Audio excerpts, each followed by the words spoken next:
सबसे पहले डिस्क्लेमर, ये वीडियो जो है वो बैंकिंग एस्पिरेंट्स को गाइड करने के लिए नहीं है।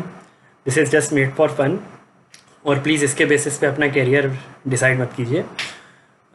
जब मैं कॉलेज में था तो हमारे एक सीनियर थे जो हम जूनियर से अक्सर बोलते थे कि ग्रेजुएशन के बाद आप बैंक पीओ की तैयारी करो। बैंक पीओ बहुत बढ़िया सरकारी नौकरी है और उसमें आपकी लाइफ सेटल हो जाएगी, राजा की तरह नौकरी करोगे, ऐसा वो हमसे कहते थे। तो काफ़ी सारे जूनियर्स ने उनकी बात मानी, बैंक पीओ की तैयारी की, कुछ लोग बन भी गए। हमारे सीनियर्स का खुद का तो नहीं हुआ लेकिन उन्होंने काफ़ी लोगों का जीवन ख़राब किया। और फिर उसके बाद उनको कुछ बैंक पीओ की तरफ से जान से मारने की धमकियाँ भी मिली। कुछ उनके जूनियर्स ने उनकी गंबल कुटाई भी की और फिर उनको पुलिस प्रोटेक्शन भी लेनी पड़ी।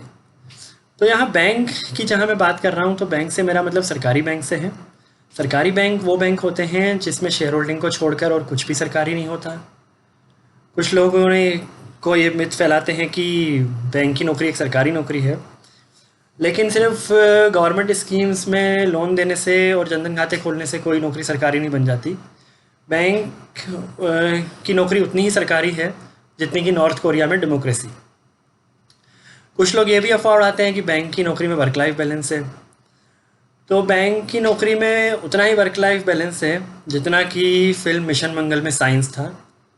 बैंक की वर्क लाइफ बैलेंस का ये हाल है कि एक बैंक अधिकारी कई सालों के बाद अपने बेटे से तब मिल पाया जब वो उसी की ब्रांच में पासबुक अपडेट करवाने आया।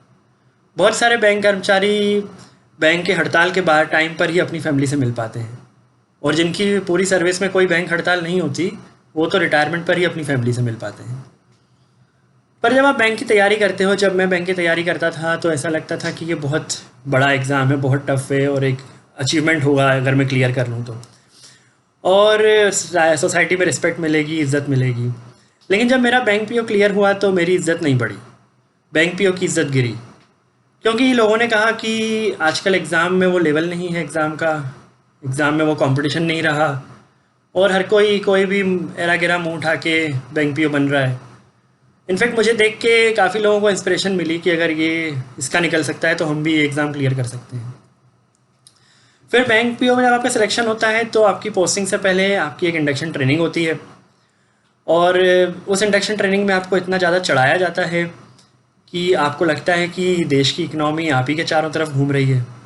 रोज़ नए नए बड़े बड़े सीनियर ऑफिसर्स आके आपको बोलते हैं कि you are the next chairman of the bank, you will be the next MD of the bank, managing director of the bank, और अब बैंक का बिज़नेस आप ही को बढ़ाना है, बैंक का डिपॉजिट एडवांस भी आपको बढ़ाना है, बैंक में जो एनपीए इतना ज़्यादा हो गया है वो भी आपको रिकवर करना है। तो बेसिकली वो सब काम आपको करना है जो उन्होंने अपनी सर्विस में नहीं किया। फिर आप सोचते हो कि बैंक तो पिछले 70 साल से चल रहा है, तो फिर 70 साल इन्होंने क्या किया। तो लेकिन जब ये इस तरह से डिस्कशन होता है तो आपका भी अपने जो बैचमेट्स हैं उनके साथ डिस्कशन इसी तरह का होता है। आप भी ऐसी ही बातें करते हो अपने साथियों के साथ कि ऐसा करने से जीडीपी 2% बढ़ जाएगा, रेपो रेट कम करने से क्रेडिट ग्रोथ बढ़ेगी। लेकिन जैसे जैसे ट्रेनिंग ख़त्म होती है तो आपका डिस्कशन और आपके क्वेश्चन ज़्यादा रियलिस्टिक होते जाते हैं। जब ट्रेनिंग ख़त्म होने का टाइम आता है तो फिर आप इस तरह के क्वेश्चन करते हो कि जहाँ मेरी पोस्टिंग हो रही है वहाँ किराए का घर मिलेगा कि नहीं, या मैं अपना सामान ट्रक से भिजवा दूँ और ट्रेन से जाऊँ खुद तो क्या बैंक मेरा बिल सेंक्शन करेगा, या फिर मैं सामान अपना ट्रक में लदवा दूँ और खुद ही ट्रक चला के ले जाऊँ तो क्या बैंक मुझे डबल रीइंबर्स करेगा।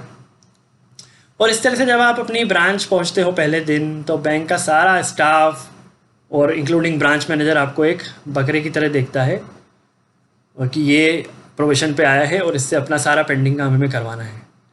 और पहले दिन आपको कोई ना कोई अपना पेंडिंग काम पकड़ा भी देता है और आप काम कर रहे हो। पहला दिन है आपका बैंक का, आप सुबह से शाम तक काम कर रहे हो, शाम के 5 बज गए, आप सोच रहे हो अब घर जाने का टाइम आया लेकिन कोई उठ ही नहीं रहा। 5:30 हो गया, 6 हो गया, इक्का दुक्का लोग गए, बाकी सब बैठे हुए हैं। आप सोच रहे हो अब जाएंगे अब जाएंगे। आपका सीनियर आपसे कहता है कि आप तो बैंक पीओ हो और अफसर का जाने का कोई टाइम नहीं होता।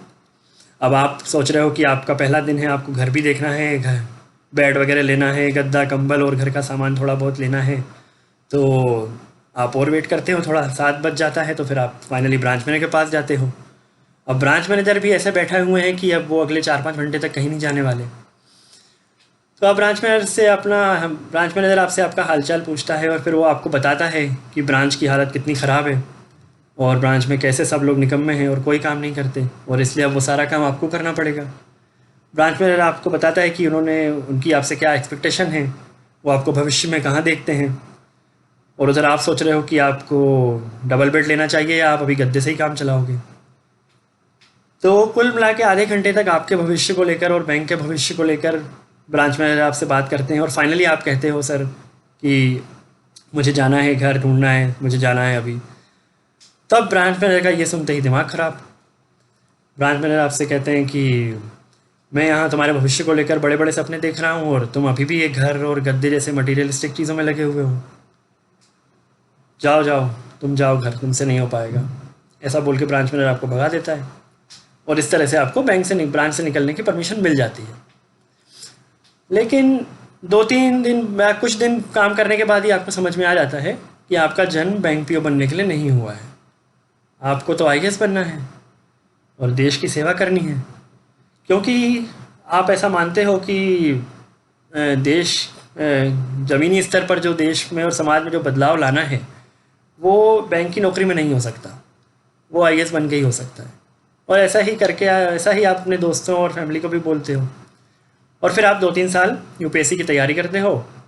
2-3 साल बाद आपको समझ में आता है कि देश की सेवा तो स्टाफ सिलेक्शन कमीशन का एग्ज़ाम दे के भी की जा सकती है, हर किसी को यूपीएससी देने की ज़रूरत नहीं है। तो फिर आप 3 साल और एसएससी की भी तैयारी करते हो। फिर आखिरकार आपको समझ में आता है कि ग्राउंड लेवल पे जो बदलाव आप बैंक की नौकरी करते हुए ला सकते हो वो किसी और नौकरी में नहीं हो सकता, और जो देश की सेवा और देश की इकनॉमी में जो योगदान आप बैंक में रहते हुए कर सकते हो उसकी कोई कंपैरिजन नहीं है। और इस तरह का एहसास आपको खासकर तब होता है जब आपके दूसरे एग्ज़ाम देने के सारे अटैम्प्ट ख़त्म हो जाते हैं और आपकी एज लिमिट भी क्रॉस हो जाती है।